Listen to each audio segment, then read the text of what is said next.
सय्यिदना व मौलाना शफीना मौलाना सय्यदना मौलाना मुहम्मदिन बअदल जुदी वल करम मंबइल इल्मी वल हिल्मी वल हिकम व अला आलिहि व अस्हाबिहि बारिक वसल्लिम सलातम व सलामन अलैका या रसूल अल्लाह सल्लल्लाहु तआला अलैहि वसल्लम। मोहतरम हजरात, जाहिद रज़ा ऑफिशियल चैनल चल रहा है, चैनल को सब्सक्राइब कीजिए और दीनी नातो मनकबत और तकारीर और उसके अलावा दूसरी दीनी बातें आप तक पहुंचती रहेंगी। आइए देखिए, अल्लाह रब्बुल इज्जत का कलाम इरशाद फरमाता है, क़द जाअकुम मिनल्लाहि नूर, तहकीक की आ गया तुम्हारे पास अल्लाह की तरफ से नूर। ये आयत करीमा कब नाजिल हुई? जब मक्के के अंदर आमना का लाल आ गया, अब्दुल्लाह का जिगर पारा आ गया, अब्दुल मुत्तलिब का पोता आ गया और सारी कायनात का सरदार, सारी कायनात का मुख्तार नबी मक्के की सरजमीन पे तशरीफ ले आया। और मेरे आका ने जब लोगों से बताया, क्या बताया कि ऐ लोगों सुनो, मैं अल्लाह की तरफ से आया हूँ, मैं अल्लाह की तरफ से आया हूँ और अल्लाह की तरफ से नूर बन करके आया हो। तो जब ये जुमला मेरे आक़ाए करीम अलैहिस्सलातु वस्सलाम ने इरशाद फरमाया तो मक्के की सरजमीन पर, मक्के में रहने वालों में दो गिरोह हो गए, दो फिरके हो गए, दो जमाअतें हो गई। एक जमाअत ने कहा इनको हम ये नहीं मानते हैं कि ये अल्लाह की तरफ से आए हैं। किस लिए कहा? कहा ये तो हम जैसे पैदा हुए हैं ऐसे ये पैदा हुए हैं, जैसे हम चलते हैं ऐसे ये चलते हैं, जैसे हम खाते हैं ऐसे ये खाते हैं, जैसे हम पीते हैं ऐसे ये पीते हैं, जैसे हम बैठते हैं ऐसे ये बैठते हैं। इसलिए हम इनको ये नहीं मानते हैं कि ये अल्लाह की तरफ से आए हैं। दूसरे गिरोह ने, जानते हो मेरे प्यारे क्या कहा था? ये तो हम मानते हैं कि ये आने वाला अल्लाह की तरफ से आया है, लेकिन इनको नूर नहीं मानते हैं, अपनी तरह बशर मानते हैं, अपनी तरह आम इंसान मानते हैं। तो जब ये बड़े बड़े एतराज मक्के के अंदर होते हैं तो अल्लाह रब्बुल इज्जत को जलाल आता है और मेरा परवरदिगार अपने नबी की रिसालत के बारे में, यानी ये बताने के बारे में कि ये आने वाला अल्लाह की तरफ से आया है, ये आने वाला नूर बन करके आया है, ये आयत करीमा नाजिल फरमाता है। जिन लोगों ने कहा था हम इनको नहीं मानते कि ये अल्लाह की तरफ से आए हैं, उनका जवाब इस आयत ने ये दिया कि लक़द जाअकुम मिनल्लाह, ये आने वाला अल्लाह की तरफ से आया है। और जिनका ये एतराज था कि ये नूर नहीं है हमारी तरह है, उनका जवाब इसी आयत ने दिया, मिनल्लाहि नूर, ये अल्लाह की तरफ से नूर बनकर आए, बेशक सुभान लाइट बनकर आए, प्रकाश रोशनी बनकर के आए हैं। मेरे मुस्तफ़ा मदीने में आ गए और आने के बाद सहाबा पूछते हैं या रसूल अल्लाह अलैहिस्सलातु वस्सलाम, ये बताइए कि आपको अल्लाह तबारक व तआला ने नबी कब बनाया, नबूवत कब दिया, रिसालत कब दिया? आज लोग कह दिया करते हैं ना कि नबी को 40 साल के बाद नबूवत मिली, 40 साल के बाद नबूवत मिली। तो उनके मुंह पर एक बहुत बड़ा ये तमाचा है। हदीसे मुस्तफ़ा, मेरे मुस्तफ़ा फरमाते हैं कुन्तु नबिय्युं व आदमु बैनल माई व तीन, ऐ सहाबा सुनो, मैं उस वक्त नबी था जब आदम का पुतला बनाने के लिए मिट्टी और पानी को एक में मिला करके कूदा जा रहा था। हाय हाय, बेशक सुभान अल्लाह, नारे तकबीर, नारे रिसालत, कुन्तु नबिय्युं व आदमु बैनल माई व तीन, मैं उस वक्त नबी था जब आदम का पुतला बनाने के लिए पानी और मिट्टी को मिला करके खमीर तैयार किया जा रहा था। और जब इसी हदीसे मुस्तफ़ा पे किसी शायर की नजर पड़ी तो उसने क्या कहा? ना फरिश्ता था, है माशाअल्लाह, बेशक ना फरिश्ता था, ना आदम थे, ना जाहिर था खुदा पहले, हाय हाय न माशाअल्लाह फरिश्ता था, न आदम थे, न जाहिर था खुदा पहले, बने सारी खुदाई से मोहम्मद मुस्तफा पहले। हाय हाय माशाअल्लाह बेशक सुभान अल्लाह। सारी खुदाई से मोहम्मद मुस्तफा पहले, तो अल्लाह ने अपने नूर से नबी के नूर को सबसे पहले पैदा फरमाया, और पैदा फरमाने के बाद नबूवत के ताज से सरफराज फरमाया और नबूवत दे दिया। एक मर्तबा सहाबा पूछते हैं, या रसूल अल्लाह अलैहिस्सलातु वस्सलाम, आप ये बताइए कि अल्लाह ने जमीन को बनाया, आसमान को बनाया, चांद को बनाया, सूरज को बनाया, कायनात को बनाया, लेकिन इनमें सबसे पहले किसको बनाया? तो मेरे आका फरमाते हैं, अव्वलु मा खलक़ल्लाहु नूरी। ऐ सहाबा सुनो कि अल्लाह ने सबसे पहले मेरे नूर को पैदा फरमाया। व कुल्लुल खलाइक़ मिन नूरी, और पूरी कायनात को मेरे नूर से पैदा फरमाया। व अना मिन नूरिल्लाह, और मैं अल्लाह के नूर से। हाय हाय बेशक सुभान अल्लाह।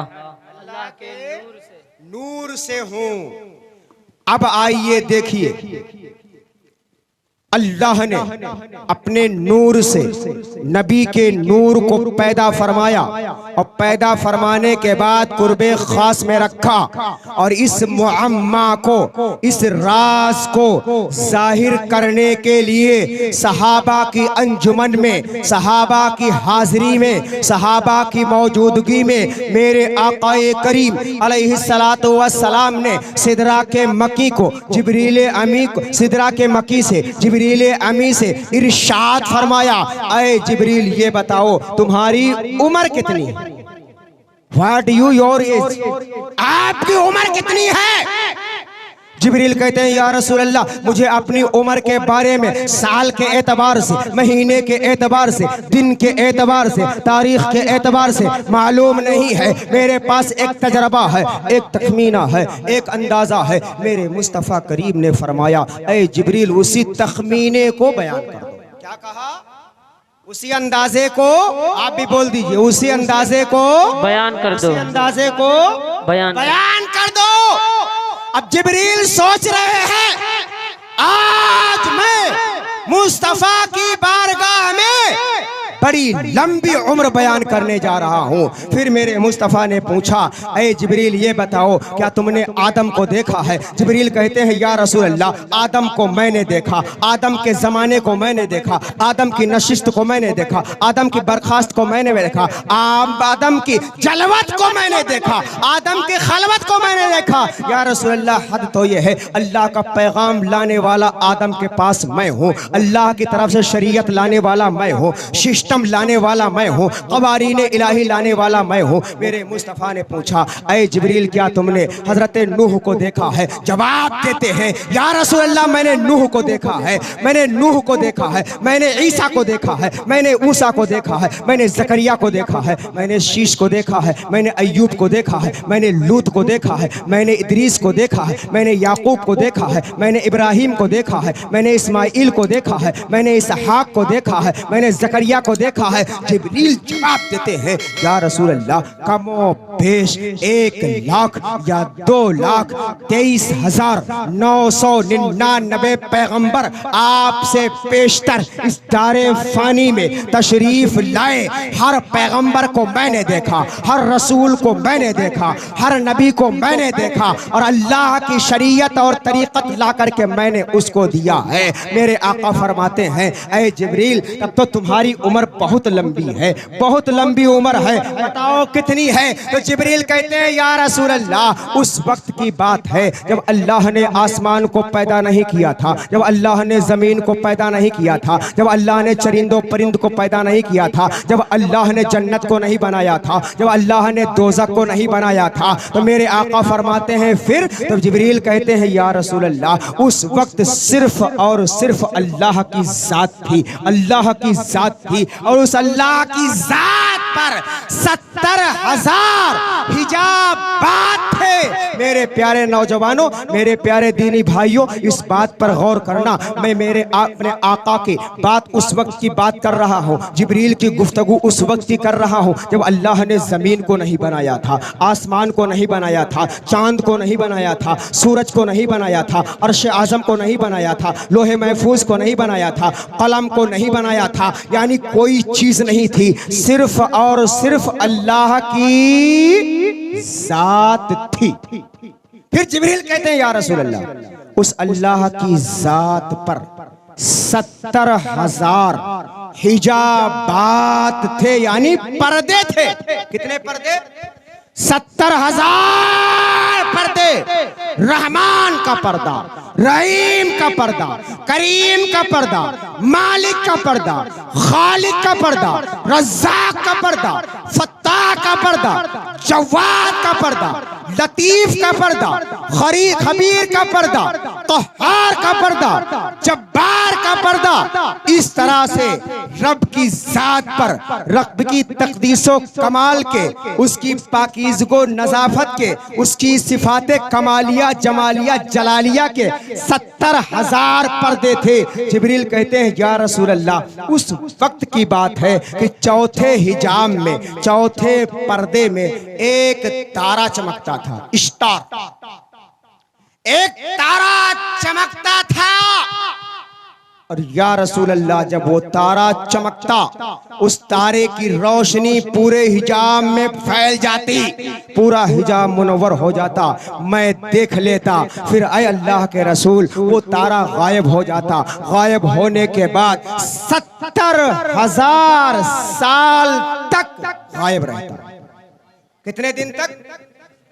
70,000 साल के बाद फिर चमकता। जिब्रील कहते हैं या रसूल अल्लाह, फिर मैं देखता, फिर मैंने देखा। मेरे आका ने फरमाया जिब्रील कितनी बार देखा? कहा या रसूल अल्लाह, वो तारा जो चौथे हिजाब में 70,000 बरस के बाद एक बार चमकता था, उसको मैंने 72,000 बार चमकते देखा। बेशक। अल्लाहु अकबर। जिब्रील खुश हो रहे हैं और सोच रहे हैं कि आज मैं अल्लाह के रसूल से अपनी बड़ी लंबी उम्र को बयान कर रहा हूं। हो सकता है मुझसे पहले का कोई नहीं होगा, लेकिन जब मुस्तफ़ा करीम ने सुना है तो मेरे मुस्तफ़ा ने लबहाए नबूवत को जुम्बिश दिया है और इरशाद फरमाते हैं, ऐ जिब्रील सुनो, वह इज्जती रब्बी अना ज़ालिकल कौकब। ऐ जिब्रील, मेरे रब की इज्जतो जलाल की कसम, मैं ही वो सितारा था जो चौथे हिजाब में चमकता था 70,000 बरस के बाद एक बार, जिसे तुमने 72,000 बार देखा। बेशक। सुभान अल्लाह, सुभान अल्लाह। तुमने 72,000 बार देखा है। कौन चमकता था? मेरा नबी, आपका नबी, सारी कायनात का नबी, जन्नत वालों का नबी, आसमान वालों का नबी, जमीन वालों का नबी, आदम का नबी, ईसा का नबी, मूसा का नबी, अय्यूब का नबी, इलियास का नबी, इदरीस का नबी, याकूब का नबी, हूद का नबी, लूत का नबी, जकरिया का नबी, यूनुस का नबी, यहया का नबी, इब्राहिम का नबी, इस्माइल का नबी, इसहाक का नबी, ईसा का नबी, कमो बेश 1,00,000 या 2,23,999 पैगंबरों का नबी और कायनात का नबी था। उसका नूर था। तो पता चला कि मेरे मुस्तफ़ा 70,000 बरस के बाद चमकते थे, जिसको 72,000 मर्तबा सिदरा के मकी ने देखा, जिब्रील अमी ने देखा। लेकिन बात यहाँ तो मुकम्मल हो गई, मगर जिब्रील मचल जाते हैं और अर्ज करते हैं या रसूल अल्लाह, एक बात मैं पूछना चाहता। क्या कहा? एक बात मैं पूछना चाहता हूँ। मेरे मुस्तफ़ा का दरबार वो है कि किसी भी साइल को खाली वापस नहीं किया जाता है, किसी भी पूछने वाले को महरूम नहीं किया जाता है। मेरे मुस्तफ़ा ने फरमाया जिब्रील पूछ लो। जिब्रील कहते हैं या रसूल अल्लाह, जब 70,000 बरस के बाद आप चमकते थे, चमकने के बाद फिर 70,000 साल तक गायब रहते थे, तो गायब जब हो जाते थे तो कहाँ चले जाते थे? तो मेरे मुस्तफ़ा फरमाते हैं ऐ जिब्रील सुनो, अल्लाह ने अपने नूर से मेरे नूर को पैदा फरमाया। पैदा फरमाने के बाद कुर्बे खास में रखा, तो मेरे दिल ने चाहा कि अल्लाह को मैं सजदा करूं, तो मैं अल्लाह को सजदा करता था। और 70,000 साल का मेरा एक सजदा होता था। 70,000 साल के बाद जब मैं सजदे से सर को उठाता था तो मेरा नूर चौथे हिजाब में चमक जाता था। हाय हाय, बेशक, सुभान अल्लाह, माशाअल्लाह, में चमक जाता था, चमक जाता था। ये मुस्तफ़ा फरमा रहे हैं। और 70,000 को जब 72,000 से गुणे करोगे तो 5 अरब 4 करोड़ आता है। यानी मेरे मुस्तफ़ा ने दुनिया में तशरीफ लाने से पहले 5 अरब 4 करोड़ साल तक अल्लाह की बारगाह में सजदा किया। वो मेरे मुस्तफ़ा करीम है, वो मेरे मुस्तफ़ा करीम है। अल्लाह तबारक व तआला ने सारी कायनात से पहले अपने महबूब के नूर को पैदा फरमाया, लेकिन तमाम नबियों के आखिर में इस कायनात में मबऊस फरमाया। अब आइए जल्दी जल्दी पैदाइश की घड़ियां समाअत फरमा लीजिए। जब मेरे आका करीम अलैहिस्सलातु वस्सलाम हजरत अब्दुल्ला रज़ी अल्लाह ताला अन्हु की सुल्बे अतहर से मुंतकिल हो करके हजरत आमना खातून रज़ी अल्लाह ताला अन्हा के शिकमे अक़दस में जलवागर होते हैं। जलवागरी के बाद चंद महीने गुजरे हैं कि हजरत अब्दुल्ला रज़ी अल्लाह ताला अन्हु का इंतकाल हो गया है। इंतकाल हो जाने के चंद महीने के बाद नबी करीम सल्लल्लाहु ताला अलैहि वसल्लम की दादी, नबी करीम की दादी दौड़ी दौड़ी उनके दादा हजरत अब्दुल मुत्तलिब के पास आती हैं और आने के बाद कहती हैं ऐ मेरे शौहर अब्दुल मुत्तलिब, कहा बताओ मेरी शरीक हयात क्या कहना चाहती हो, क्या बताना चाहती हो? हजरत अब्दुल मुत्तलिब की बीवी ने यानी नबी की दादी ने नबी के दादा से कहा कि बड़ा गजब हो गया, बड़ा मामला गाढ़ा हो गया। क्या हुआ? कहा हुआ ये है कि जब मक्के का एक दस्तूर है, मक्के का एक माहौल है कि जब किसी औरत का शौहर इंतकाल कर जाता है तो वो औरत जब बेवा हो जाती है तो नए कपड़े नहीं पहनती है, खुशबू नहीं लगाती है। कहा हाँ सही कह रही हो, यही दस्तूर है। कहा हुआ क्या? कहा हुआ ये कि अपनी बेटी आमना जो है वो बेवा हो गई है, अब्दुल्ला का इंतकाल हो गया है, लेकिन मैं देखती हूँ वो तरह तरह की खुशबू लगाती है, तरह तरह के नए नए कपड़े पहनती है। ये कौन कह रहा है? नबी की दादी कह रही है। किससे कह रही है? नबी के दादा से कह रही हैं। तो जब अब्दुल मुत्तलिब ने इन जुमलों को सुना है तो इरशाद फरमाते हैं कि तू औरत जात है, तू औरत जात है, मैं मर्द हूँ। अरे मैं बहू को समझाने जाऊं, तू ही चली जा और जा करके समझा दे। जब जा करके समझा दे। जब ये बात नबी के दादा ने नबी की दादी से कहा है, गौर चाहूंगा, मैं आपकी तवज्जो को चाहूंगा। Look you me, I am looking you. मेरे प्यारे, नबी की दादी कहती हैं नबी के दादा से कि आमना तो अजीब अजीब की खुशबू लगाती है, नए नए कपड़े पहनती है। अब्दुल मुत्तलिब ने कहा तू औरत जात है, जा करके समझा दे। तो जब इस जुमले को कहा है तो नबी की दादी कहती हैं मैंने कई बार इस बात की कोशिश किया है कि आमना को समझा दूं कि बेटी आमना नए कपड़े ना पहना करो, बेटी आमना खुशबू ना लगाया करो, लेकिन जैसे ही इस इरादे से मैं आमना के पास जाती हूँ मेरे मुंह में ताला लग जाता है, मेरी जबान खुलती ही नहीं है, मैं गुफ्तगू कर ही नहीं पाती हूँ, मैं बोल ही नहीं पाती हूँ। अब्दुल मुत्तलिब कहते हैं ठीक है, अगर ऐसा मामला है, ऐसी बात है तो तो मैं खुद जा करके समझा देता हूँ। अब इस नियत से अब्दुल मुत्तलिब चले हैं, अब्दुल मुत्तलिब चले हैं, अब्दुल मुत्तलिब चले हैं, आमना खातून के पास आए हैं और पास आने के बाद कहते हैं बेटी तेरे शौहर का इंतकाल हो गया है, तू बेवा हो गई है, नए कपड़े ना पहना कर, खुशबू ना लगाया कर। आमना खातून कहती है अब्बा जान मैं नए कपड़े नहीं पहनती, अपने आप ये कपड़े चमकदार हो जाते हैं। और है अब्बा जान सुनिए, जिस दिन से आपके बेटे अब्दुल्ला की अमानत, जिस दिन से आपके बेटे अब्दुल्ला की अमानत मेरे शिकम में आई है, मेरे हालात बदल गए, मेरे कैफियत बदल गए। बेशक सुभान अल्लाह माशाअल्लाह। जिस दिन से आपके बेटे अब्दुल्ला की अमानत मेरे शिकम में आई है, मेरे हालात बदल गए, मेरे कैफियत बदल गए। ऐ अब्बा जान मैं खुशबू लगाती रही हूँ। अब्दुल मुत्तलिब कहते हैं बेटी आमना अगर कोई मुझसे शिकायत करता, कोई कहता तो बात और थी, मेरी मशामे जा खुद महसूस कर रही है। ऐ बेटी तूने वो खुशबू लगाया है जो मैंने अंदाजा किया है मक्के की किसी मार्केट में नहीं मिलेगी, मक्के की किसी दुकान में नहीं मिलेगी, मक्के के किसी खुशबू बेचने वाले के पास नहीं मिलेगी। कहां से मंगाया है? तो आमना कहती है दादा जान जिस दिन से आपके बेटे अब्दुल्ला की अमानत मेरे शिकम में मुंतकिल होकर के आई है, मेरे हालात बदल गए, मेरी कैफियत बदल गई, मेरे बदन से भीनी भीनी खुशबू आती रहती है। और आए अब्बा जान आप इस खुशबू से परेशान हो रहे हैं, मेरा आलम तो ये है कि मैं जब मक्के के पहाड़ियों से गुजरती हूँ तो बुलंद बुलंद पहाड़ियां कहती है कि ऐ नबी की अम्मी तुम पर सलाम हो, ऐ नबी की अम्मी तुम पर सलाम हो।